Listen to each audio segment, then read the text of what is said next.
Hannity tonight, another day, another Obamacare horror report to share with you. This time, it impacts the brave men and women who put themselves in harm's way to save other people during times of crisis. Now, according to a report, because of the president's disastrous health care overhaul, thousands of volunteer fire departments all across the country may be forced to shut their doors. Now, the investigation explains, quote, the U.S. Department of Labor takes the term volunteer literally, but the IRS says volunteer firefighters are technically employees if they're on the job more than 30 hours per week, making them subject to Obamacare's employee mandate rules. Now, since the Obamacare law doesn't specifically carve out an exemption for them, fire departments where 50 or more people work, either as volunteers or officially as employees, they're expected to provide health insurance for every one of them. In towns with more than one volunteer fire department, well, all staffers will likely be lumped together for tax purposes, punishing many municipalities above the 50 worker threshold. Now, that could cost departments of firefighters hundreds of thousands of dollars each year. And those that dump their volunteers into the federal insurance exchanges, well, they're still going to have to pay an annual $2,000 fine for each employee after the first 30. Now, just when you think the law can't get any worse, well, it does. Now, let's remember, ever since the president stepped foot in the Oval Office, alongside with his sidekick, crazy Uncle Joe Biden, he tried to smear Republicans by arguing GOP policies would lead to the firing of police officers and firefighters. How ironic. Watch this.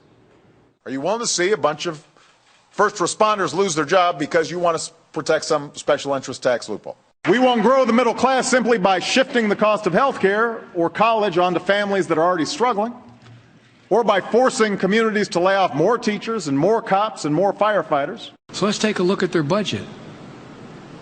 Not only does it cut critical investments for firefighters and law enforcement, it eviscerates the working poor and the middle class.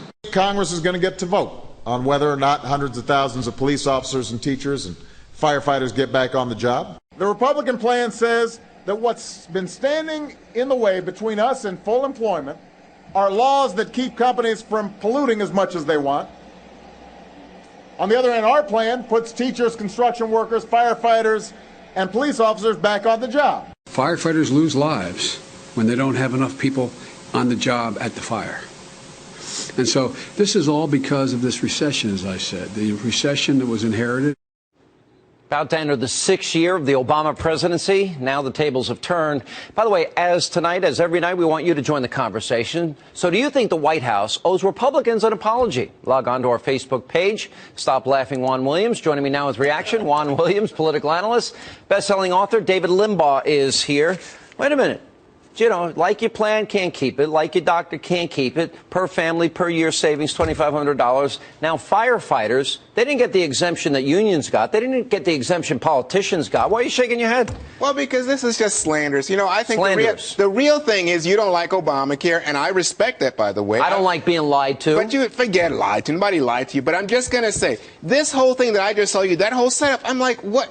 First of all, you're not talking about firefighters and cops. You're talking about volunteers. You're talking about people who work 30 hours a week or more, 30 hours a week. So the IRS says we don't want anybody getting away from the law by pretending they're a volunteer agency. My friends are volunteer firemen. That's fine. They spend 60 hours a week helping people. If you're working 60 hours a week, that's more than a job. Wait a minute, but these municipalities cannot afford this. Why didn't they give the exemption they gave unions or themselves when it comes to Obamacare? No, look, what we're saying is they don't give anybody an exemption that says that if you are more than 50 employees and working more than 30 hours a week, that you are somehow not covered by the law. They're volunteers. What part of volunteer don't you understand? Volunteer. What part of corruption and fraud, which you would be all over, Sean Hannity? Oh, you mean like I can keep my plan if I like it? That's corruption and fraud. No, it was not. If I like my doctor? Of course, the president, I think, made a mistake, misled people. Made a mistake, misled people, lied. It was 5% or less. But the real point is you don't like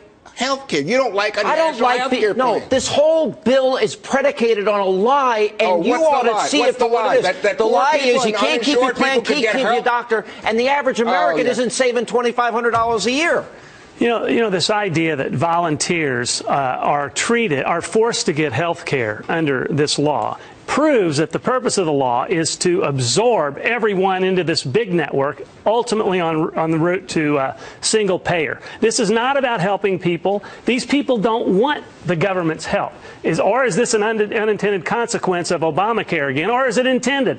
These are volunteers who are not getting paid. They don't want this insurance. I don't care what rule they fall under, 30 employees or 50. The Department of Labor knows that they're not volunteers, but the IRS apparently is going to treat them as employees. Correct. So, Dave, by the way, everything you said is right, except I don't know that this is about single payer. I think, by the way, that's what Sean Hannity is so worried about, that somehow we're going to have a national health care plan. But you're right. These folks don't want, as volunteers, they don't want health care coverage. This is not about them per se. But they're being forced to. Nobody's being forced. This is the IRS saying don't commit fraud. Don't use it. Coercion. No, fraud. What's the coercion? Fraud, they're not committing fraud. Everybody knows it before this even started. They know that they're not supposed to be covered, but the letter of the law says they are. Right. So in other words, what we're going to have to do is work on this and find a way that people who are volunteering. By the way, if you're working 30, 60 hours a week, volunteering. Come on, you know that there's something strange going on. Isn't it unconscionable that Obamacare is forcing these kind of things? You know, all you liberals like to hear that the American people need to be more generous, etc. These are people that care about their communities. Now these communities are going to be put in a spot because, again, another bad element of a bad law, ill-conceived, that's far more expensive than anyone thought. You know, look, Juan, you keep living in la-la land. You look what's happening. The president dropped 24 points among Hispanics. The president is losing millennials. They want him out of office. None of them. Every poll shows the country doesn't want this law. Why are you insisting that we be forced with a law we don't like? Why? You know, I can't believe I'm talking to Scrooge Hannity. Scrooge Hannity. I can't believe I'm talking with Scrooge. Let me just say, Juan. Let me just tell you something. Yeah. Let me just tell you something. In fact, most Hispanics in the country still support President Obama. 24% drop in I said Hispanic most. support. Most, in other words, the majority of Hispanics. Okay. Drop. Secondly, you're talking about these millennials. You know what those polls show? They wanted to be more liberal. They want the single payer that David Limbaugh's talking about. They don't want this system. They want this system. And third thing, the polls are wrong. Then the polls say they don't want Obamacare. Again, you have to say why is it that you're unhappy? They think he's not liberal enough. But Juan, you don't get away with saying Obama's taking care of the middle class and the poor because he says he wants to. What are the results? In fact, the premiums and copay are going to go up to $12,700 for a family of four. He is killing the middle class. And the young invincibles who don't want this insurance, you asked about what force we're talking about. They're being forced to buy insurance they don't want. And other people are being forced to buy plans to cover things that they don't want to cover. This is what the plan is. The young and healthy, David, are paying for the old, sick, and the uninsured. And you know what? That's why they're rejecting it and they're not signing up. But I'm going to tell you, this goes to a broader issue. The Democrats often portray Republicans and conservatives as having a war on women. Look at NBC News and a war on women. Yeah.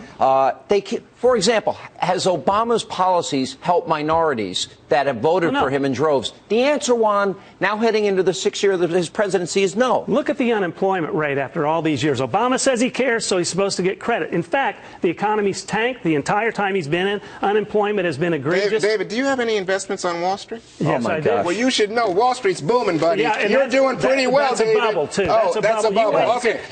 That's a real comfort. Wait a minute. That's a real comfort to those people on food stamps that have doubled. That's a real comfort to the poor one. Wait a minute. Isn't it Republicans who want to cut food stamps, deny people unemployment? No, they want to create jobs, Juan. They don't want a dependency cradle to the grave utopia. This segment was about Republicans saying we're going to cut budgets no matter what, even if it You are living in socialist la-la land. Hits the fireman, hits the policeman. Now you turn it around and say, oh, because Obamacare is trying to prevent Are minorities fraud, better off since he's been president? No. Absolutely. The unemployment in the black community is higher. In terms of Obamacare, what are we talking about? People who are low-income people who are impoverished, women, children, disproportionately oftentimes in the minority community. Sean, I'll tell you, we have lost the idea of liberty in this country. Nobody cares about liberty. What we have is a president who is forcing redistribution.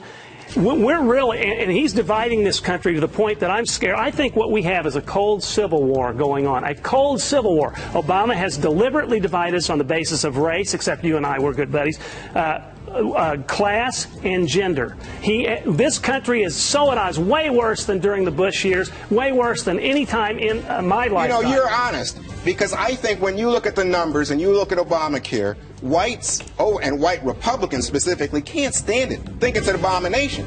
That's why I think when Sean Hannity talks to me, I think Sean's saying, I don't want universal health care of any kind in this country. That's what you're saying. And so you look for any reason then to somehow try to diminish I hate to tell you this, Obamacare. I didn't have to look too hard. Well, I know, because you make stuff up. Look, Excuse me, Juan, people are getting cancellation letters, rate shock, and they're coming to the realization they can't keep their doctors. Wake up. Wake